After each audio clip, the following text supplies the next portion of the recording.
रूस और यूक्रेन के बीच चल रही जंग अब तीसरे साल में पहुंच चुकी है। लाखों लोग बेघर हुए, हजारों मारे गए और एक युद्ध जिसने पूरी दुनिया को हिलाकर रख दिया। लेकिन अब रूसी राष्ट्रपति व्लादिमीर पुतिन ने यूक्रेन के सामने रखी हैं कुछ शर्तें, जिनके बदले वो युद्ध विराम के लिए तैयार है। लेकिन ठहरिए, क्या ये सच में शांति का रास्ता है या फिर ये है पुतिन का शातिर प्लान, जिसमें वो युद्ध की थकान से जूझ रहे यूक्रेन को झुका देना चाहती है।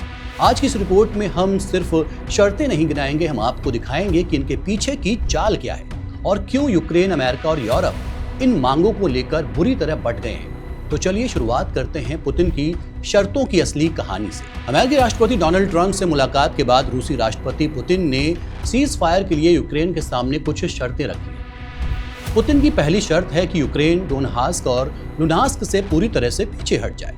यूक्रेनी सेना ने साल 2014 से यहाँ मजबूत बंकर, खाइयां और माइन फील्ड्स बनाए हैं जो रूस की तरक्की को रोक रहे हैं। अगर रूस को ये इलाका मिल जाता है तो उसे खार्किव, पोल्तावा और ड्विनिप्री जैसे शहरों के लिए सीधा रास्ता मिल जाएगा। पुतिन की मंशा है कि इलाका बिना ज्यादा और लड़ाई के कानूनी तौर से रूस के हिस्से में चला जाए।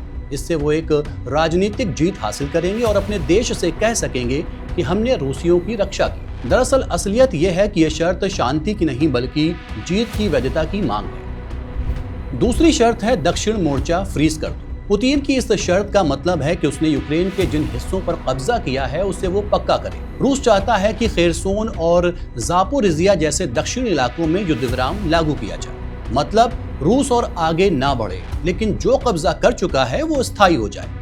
इस शर्त के पीछे पुतिन की मंशा है कि दक्षिणी इलाकों में रूस की रणनीतिक पकड़ मजबूत है। मिसाल के तौर पर ऊर्जा संयंत्र काला सागर तक यहां से पहुंच आसान है। रूस युद्ध विराम की आड़ में इन इलाकों को सैन्य और राजनीतिक रूप से मजबूत करेगा। मकसद यह है कि सामरिक लाभ को ठोस कर दो और आगे की बातचीत में इन इलाकों को गैर विवाद वाला बना दो। तीसरी शर्त है कुर्स्क से यूक्रेनी सैनिकों की वापसी।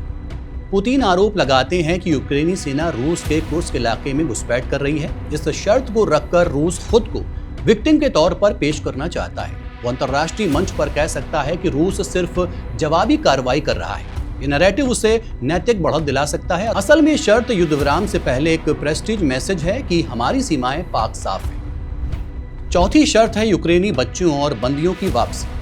रूस ने हजारों यूक्रेनी बच्चों को जबरन रूस ले जाकर गोद दिलवा दिए या संस्थानों में रख दिया।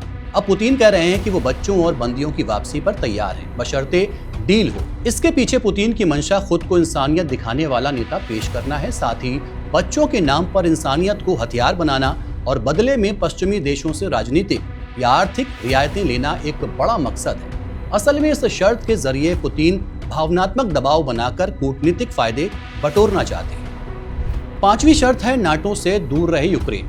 पुतिन कहते हैं कि यूक्रेन को नाटो से जुड़ने का सपना छोड़ देना चाहिए। पुतिन चाहते हैं कि युद्ध विराम पर निगरानी सिर्फ यूक्रेन और नाटो नहीं बल्कि रूस और अमेरिका मिलकर करे। रूस अपनी सीमाओं पर नाटो को नहीं देखना चाहता, लेकिन अमेरिका से चाहता है कि वो यूक्रेन को सुरक्षा का भरोसा दे ताकि लड़ाई ना बढ़े। इस शर्त के जरिए वो पश्चिमी दखल को सीमित करना चाहता है। रूस को अंतर्राष्ट्रीय निगरानी से डर है। पुतिन का मकसद है कि अगर युद्ध विराम टूटे तो रूस खुद तय कर सके कि कब और कैसे जवाब देना है। छठवीं शर्त है भाषा और धर्म पर रूसी पकड़। रूस चाहता है कि यूक्रेन में रूसी भाषा को आधिकारिक दर्जा मिले और रूसी ऑर्थोडॉक्स चर्च को खुली छूट मिले। दरअसल यूक्रेन की सुरक्षा एजेंसियों का आरोप है कि ये चर्च रूस के लिए जासूसी और प्रचार का केंद्र है। यह कानून बनाया गया जो रूस समर्थित धार्मिक संस्थाओं को बैन करता है, लेकिन अब तक कानून लागू नहीं हुआ है। इस शर्त के जरिए पुतिन सिर्फ सैन्य या राजनीतिक नहीं बल्कि सांस्कृतिक और धार्मिक कब्जा भी चाहते हैं। ये एक तरह से यूक्रेन को अंदर से रूस जैसा बनाना है। असल में ये शर्त यूक्रेन की आत्मा पर अधिकार जैसी है।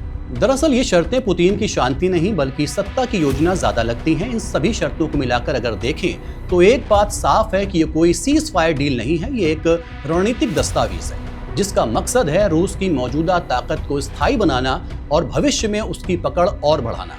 पुतिन नहीं चाहते हैं कि जंग खत्म हो। दरअसल वो चाहते हैं कि उनकी जीत को उनके देश रूस के साथ साथ दुनिया माने।